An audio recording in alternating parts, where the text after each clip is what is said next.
বিজেপির হিন্দুত্ববাদী আদর্শের উত্থান ঘটছে বাংলাদেশে।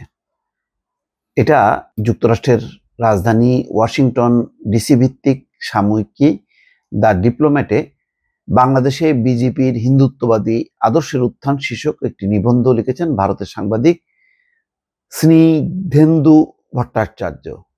10 ডিসেম্বর তার লেখাটি দ্য ডিপ্লোম্যাটের অনলাইনে প্রকাশিত হয়। এশিয়া প্রশান্ত মহাসাগরীয় অঞ্চলের ভূ রাজনৈতিক গতি প্রকৃতি, প্রতিরক্ষা, গোয়েন্দা, পরিবেশ সহ নানা বিষয়ে প্রতিবেদন করে থাকে এই সাময়িকী। প্রথম আলো এটি প্রকাশ করেছে, আরো কয়েকটি অনলাইনে দেখলাম।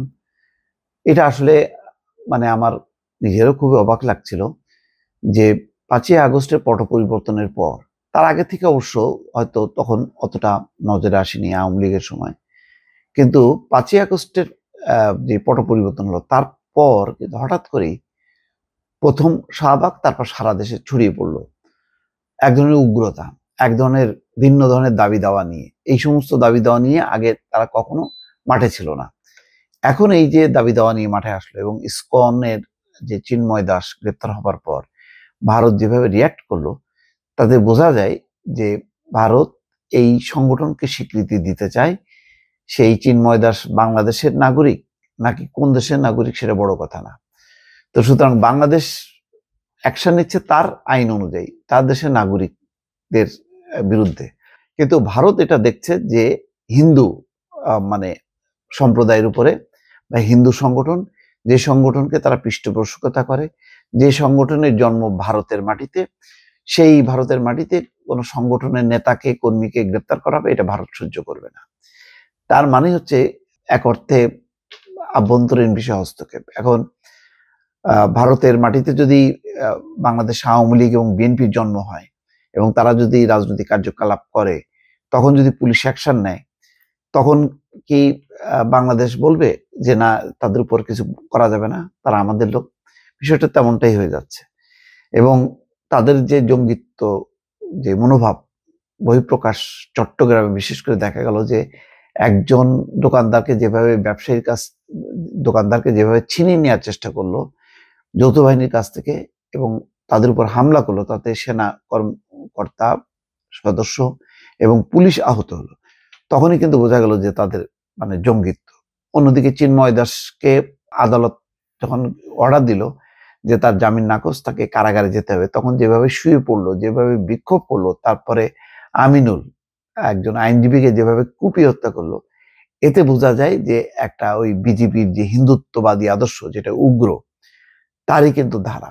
ভারতে যে সমস্ত উগ্রবাদী সংগঠন আছে তাদের শাখা প্রশাখার মতনই বাংলাদেশের এই ইসকন সহ অন্যদের কার্যক্রম আপাতত সেটা মনে হচ্ছে। এর বাইরেও তারা নানা সংগঠনের নাম দিয়ে এগুলি করছে, ইসকন শুধু সেটা না। এখানে বলা হচ্ছে যে বাংলাদেশ হিন্দু বৌদ্ধ খ্রিস্টান ঐক্য পরিষদ এবং বাংলাদেশ পূজা উদযাপন পরিষদের মতো সংখ্যালঘুদের অধিকার নিয়ে কাজ করা সংগঠনগুলোর ডাকে সাড়া দিয়ে বিক্ষোভে অংশ নেয় হাজারো মানুষ। বিক্ষোভকারীদের স্লোগানে সংখ্যালঘুদের নিরাপত্তা দেওয়া এবং তাদের ব্যাপারে ন্যায় বিচার প্রতিষ্ঠার দাবি জানানো হয়। তবে বিক্ষোভে অংশগ্রহণকারীদের কারো কারো মুখে ছিল জয় শ্রীরাম, রামের জয় স্লোগান।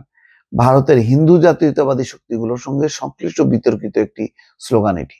এটা কিন্তু জয় শ্রীরাম সব দল সংগঠন দেয় না, কোনো যারা হিন্দুত্ববাদী উগ্র তারা কিন্তু দেয়, তার সঙ্গে কিন্তু এটা মিলে যাচ্ছে। বিক্ষোভের তৃতীয় দিন অর্থাৎ 9ই আগস্ট থেকে 11ই আগস্ট বাংলাদেশ হিন্দু জাগরণ মঞ্চ নামে একটি নতুন প্ল্যাটফর্ম গঠন করা হয়। নিহার হালদার, জুয়েল আইচ অর্ক, জয় রাজবংশী, রনি রাজবংশী এবং প্রদীপ কান্তি দে সংগঠনটির সমন্বয়ক ও প্রধান মুখপাত্র হিসেবে আবির্ভূত হন। এদিন গঠিত হয় বিএইচজেএম এর ফেসবুক গ্রুপও। ভারতের উগ্র হিন্দুত্ববাদী সংগঠন রাষ্ট্রীয় স্বয়ংসেবক সংঘের অর্থাৎ আরএসএস এর সহযোগী সংগঠন হিন্দু জাগরণ মঞ্চের সঙ্গে বাংলাদেশ হিন্দু জাগরণ মঞ্চের নামের অদ্ভুত মিল রয়েছে। ভারতের প্রধানমন্ত্রী নরেন্দ্র মোদীর নেতৃত্বাধীন ভারতীয় জনতা পার্টির আদর্শিক সাংগঠনিক গুরু হলো এই আরএসএস। এইচজেএম এর অনেক নেতাই বিজেপির হয়ে কাজ করেন। তার মানে হচ্ছে এখানে একটা ইন্ধন আছে, এখানে পরিষ্কার যে বিজেপির পক্ষে বা আরএসএস এর পক্ষে এখানে কোনো সংগঠন, এই সংগঠনগুলো ছিল হিন্দু বৌদ্ধ ঐক্য পরিষদ, তাদের ভেতরে তারাও ভর করেছে এবং তারা ছোট ছোট গ্রুপ করে তারা অ্যাক্টিভ হয়েছে। ফলে অদূর ভবিষ্যতে এখানে এক ধরনের যেই ধর্মীয় সম্প্রীতি, সৌহার্দ্য, সেটা কিন্তু ব্যাঘাত করার জন্য এইসব সংগঠনের উগ্রতা যথেষ্ট। দর্শক ভালো থাকবেন। আল্লাহ হাফেজ।